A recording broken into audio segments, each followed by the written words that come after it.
Everyone to another episode of BBP News. It's Nicholas Rod here, and I'm alone for this episode, this Friday morning episode. Chris could not join us this morning, so you just are stuck with me, but hopefully that's okay, because we do have a good show for you guys today. We have a bunch of news to cover, but before we get into an intro or any of that news, let's go into the weather. So we start out in Los Angeles, California, where today is going to be sunny with a high of 89 degrees and a sunny weekend. In Houston, Texas, expect some storms today with a high of 92, and then expect it to clear up with some partly cloudy skies throughout the weekend. In Chicago, Illinois, expect some clouds and some rain as we move in from today to tomorrow with a high of 76 today, and then expect it to get cloudy for the rest of the weekend. And then in New York City, expect partly cloudy skies with a high of 76 degrees and a partly cloudy weekend. Well, I can't say there is too much as far as an intro is concerned. Not a lot has happened this week. Not a lot has happened since Monday or Wednesday. It's been a relatively quiet week. The one thing I will say, the one thing that really has happened this week is that I finished an orientation type course thing. A little orientation for my college. It was just a little online orientation. There were 5 different modules that we had to do, just to kind of get oriented with some of the things that are offered at the college, and to get oriented with where things are. But it's kind of funny because in a lot of ways it was meant for people who are staying on campus, and I couldn't help but laugh to myself a little bit just because I'm not staying on campus at all. I'm online fully. I'm doing everything from home. But, I mean, even so, I can't call it completely unhelpful. I couldn't call it completely useless because it did definitely help with certain things. But I'm just glad it's done. It was one of those things that I just kind of dreaded doing because let's face it, it wasn't going to be interesting by any means, and it wasn't. But powered through it, finished it off, and that was my highlight from this week, really. Not a lot has happened, like I said, and it's just crazy to think that we're already moving into September. Crazy to think that classes are starting up soon.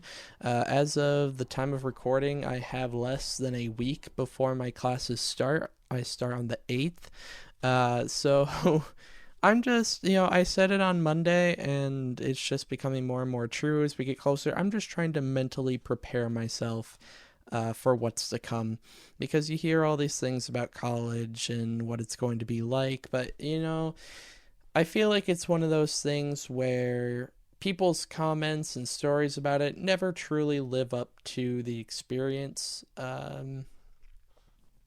and so I'll just have to wait and find out for myself when the day comes, when the 8th comes and I start my classes. But I'm pretty excited. I won't lie, I'm definitely excited. A little nervous at the same time, no doubt about that, but I am excited. I can't wait to actually start this journey and start this chapter of my life here. Just another step towards, the real world, which is kind of scary, but kind of amazing to think about and say out loud. But beyond that, I mean, there's not a lot to say. The weather's getting cooler. It's getting nicer. It's really comfortable at night now. We're getting down into the 50s here. So I've actually been able to sleep, which is really nice, because even last week, we had a few days where it was absolutely disgusting, hitting about 95, 98 with the humidity. And it was just gross. It was awful.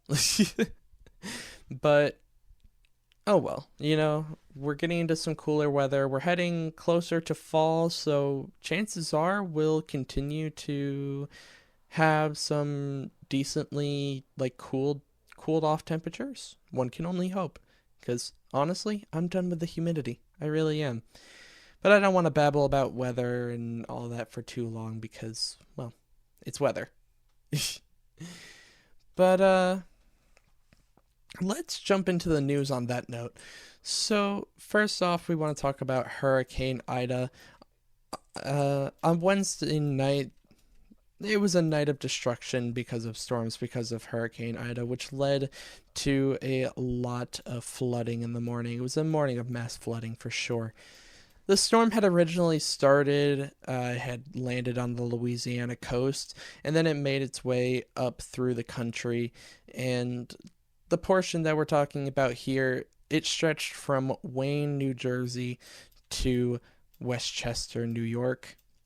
As of Thursday evening, 46 people have died from the storm, including one toddler. A video shows a subway system being rendered completely unusable from all the rushing water. Apartments were flooded as well as city buses, and water was up to ankle deep. The storm has been deemed by the federal government as a natural disaster, and you are entitled to receive funding if you were affected. President Biden has attributed the storm to climate change. We have some news about the origins of coronavirus or COVID-19. The U.S. intelligence community has released the unclassified report of the origins of the COVID-19 virus. And as you may very well know, or perhaps not if you haven't been paying attention to this whole situation, but there have been two main theories floating around for quite some time as to how COVID-19 originated. The first one was that it came from a lab in Wuhan, China, or that it came from a bat. The official answer, according to the two-page declassified report released by the Director of National Intelligence over the weekend, ruled that there is no consensus from the interagency. Some U.S. agencies say that they have low confidence that the COVID-19 infection was most likely developed through natural causes by infected animals, while on the other hand, others believe that they have moderate confidence that it came from the lab in Wuhan, China. Others in the community remain unable to agree on either explanation without additional information. The intelligence community has come to some conclusions, though. They say that the virus was not developed as a biological weapon, and can definitively say that COVID-19 first emerged and infected humans on a small scale in November of 2019. They also say that the first known cluster of COVID-19 outbreaks were in Wuhan, China, in December of 2019. This report is the result of a 90-day review that the president ordered back in May. There is a problem in all of this, though. The intelligence community says that they will be unable to provide a more definitive answer unless new information is provided from China. One of the key factors to this is that they need to know from China what they knew and when they knew it. The intelligence community says that the Chinese government continues to hinder the global investigation. Since the report was released, the Chinese government said that they are blaming the U.S.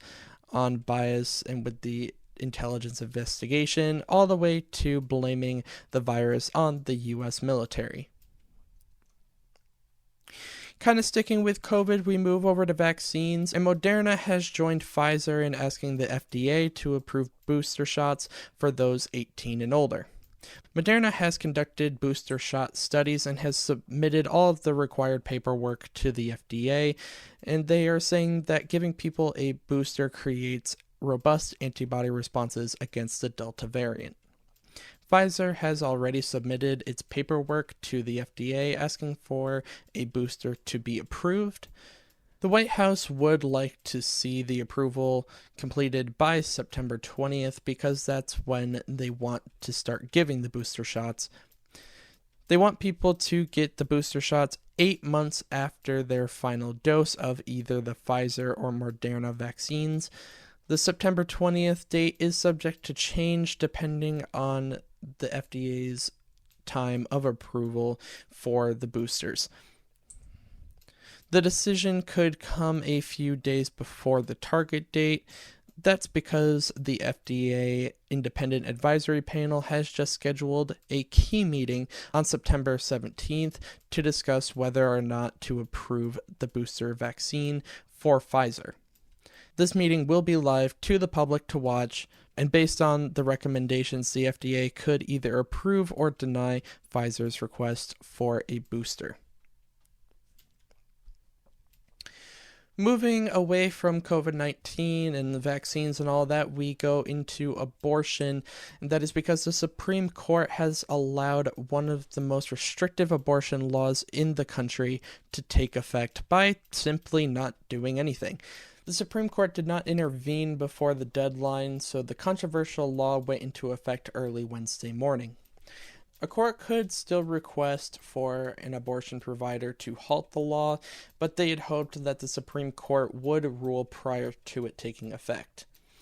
Under this Texas law, abortion is prohibited after 6 weeks when a fetal heartbeat is detected.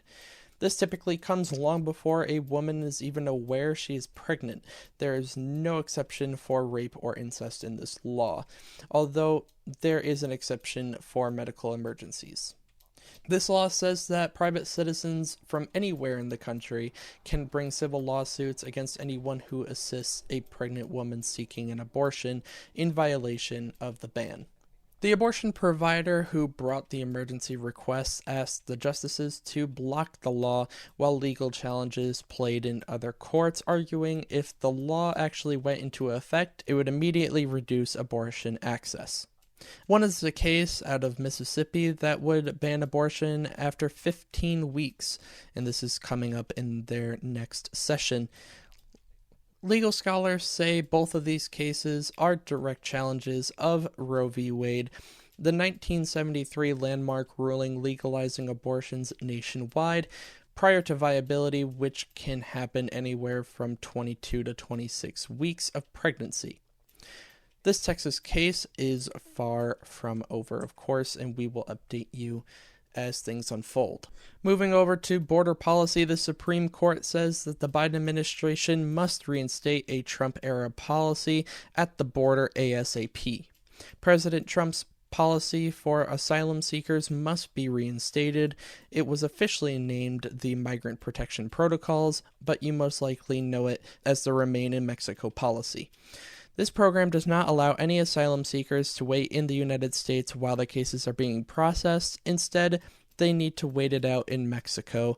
The Supreme Court ruling itself is just a few short sentences, which simply holds the lower court's decision. The decision said that the Biden administration didn't do enough to end the program, and the administration needs to reinstate it.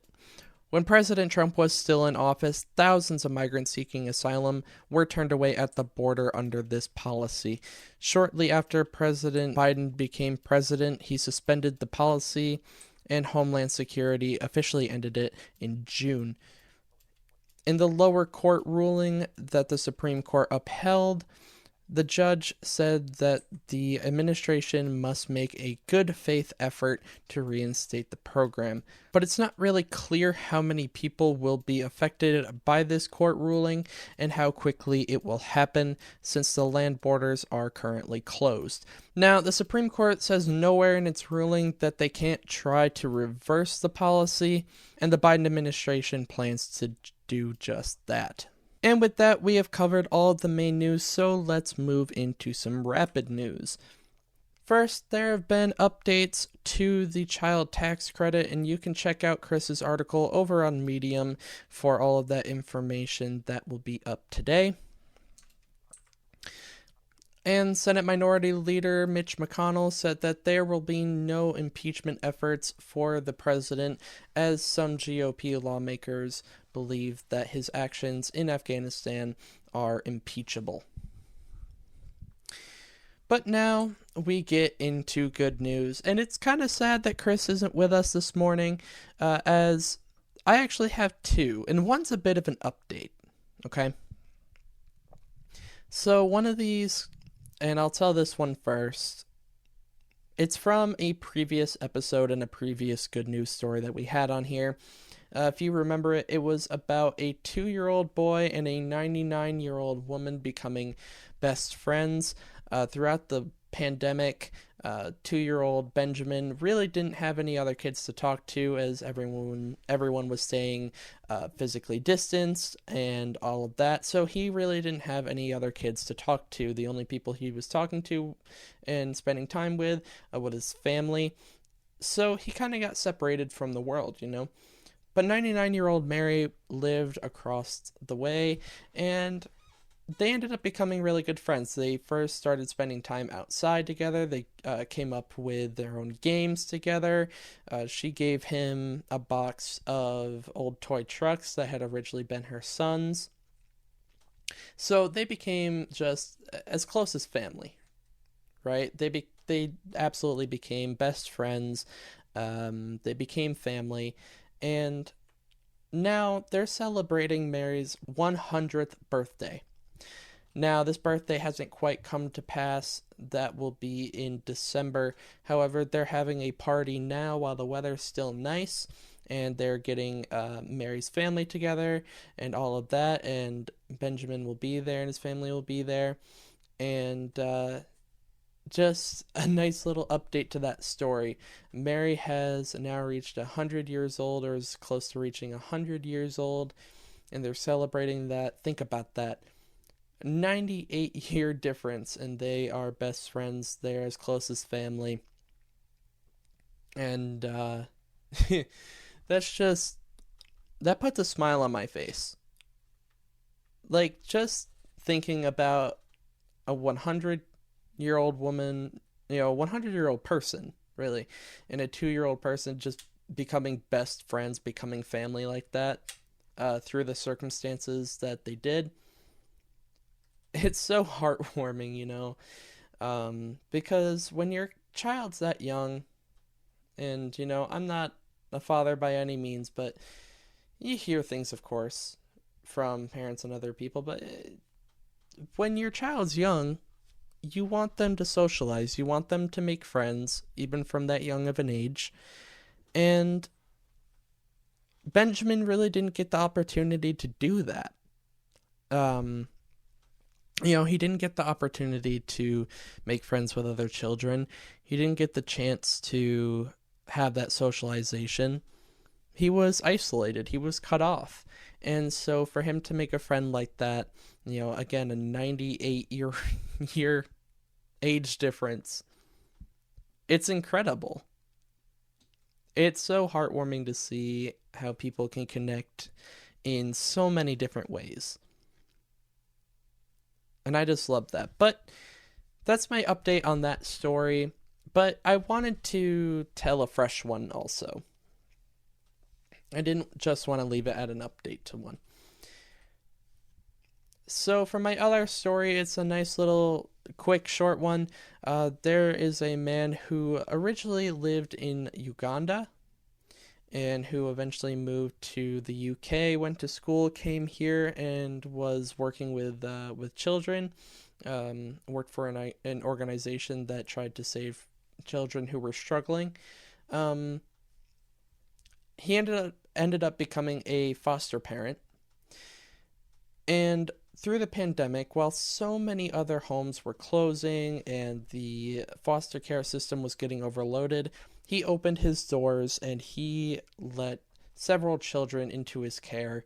Um, you know, throughout the years of 2017 to 2019, he worked tirelessly to actually adopt a foster child, and now he has taken in 3 more since the start of the pandemic. So right now he has 4 foster children, one adopted, one adopted child, 3 other foster children under his care, and also 2 dogs. So you got a nice little family there. And it's just incredible to see something like this, because again, during the pandemic, when everyone was so worried and so freaked out, we didn't know what was going on, we didn't know what was happening really, we didn't fully understand just how dangerous it was, so a lot of people were closing their doors. They were a lot of things like that were being closed off because people were isolating, people were quarantining. and people were distancing. And for him to say, no, I don't want to do that. I want to continue helping. I want to continue doing what I love to do in helping children. For him to open his doors and to actually let not one, not two, but three other foster children into his care, is just so, it's beautiful. It really is. There aren't really satisfactory words in my mind to express something like that, because foster children, children in the system, they've been through a lot in their lives already. And in a situation like the pandemic, when everything was closing up, for them to, now be faced with a situation where it would be harder for them to find a home, that's the only word for that I can come up with, that I can imagine, is just terrifying and heart crushing. So for someone like this man to open his doors, to take in these children, 3 children, not one, and again, not one, not two, but 3 foster children, during this whole pandemic. It's just, you love to see it, and you can only hope that there were more like him, throughout the country, and I'm sure there were more people that did this, and it's just wonderful that these people are helping these children like this, even under the dire circumstances that we were facing, and still in a way face today. But that is the end of this morning's episode of BBP News, and we won't be gone for long, as tomorrow is our September edition of Good News, so look out for that. That is just a bunch of good news stories to just put a smile on your face for this weekend. Get ready for the month. We're a couple days into September now, but get ready for the month. Enjoy some good news, and we'll have a good time. That will be out tomorrow morning, as I said, and then we'll be back again on Monday for a roundup of the weekend's news, and then of course Wednesday with our dumb law, next Friday with a roundup of the week's news. But in the meantime, between episodes, if you want the latest and breaking news and updates, head over to Twitter and follow us at BBP News, link in the show notes, and make sure to check out our personal accounts as well, where you will get all kinds of fun little discussions, fun little tweets and posts and all of that. See what we're up to. Also links in the show notes. And check out our Medium articles, not just Chris's on the child tax credit, but all of our articles over on Medium. We talk about things that we don't talk about here on the podcast, so it's all new, it's all fresh. So make sure to check that out. But that is it for me this morning, you guys. Have a lovely weekend. Again, we'll be back with you tomorrow morning. And have a great start to your weekend. Have a safe start to your weekend. And we will be back here tomorrow morning. See ya.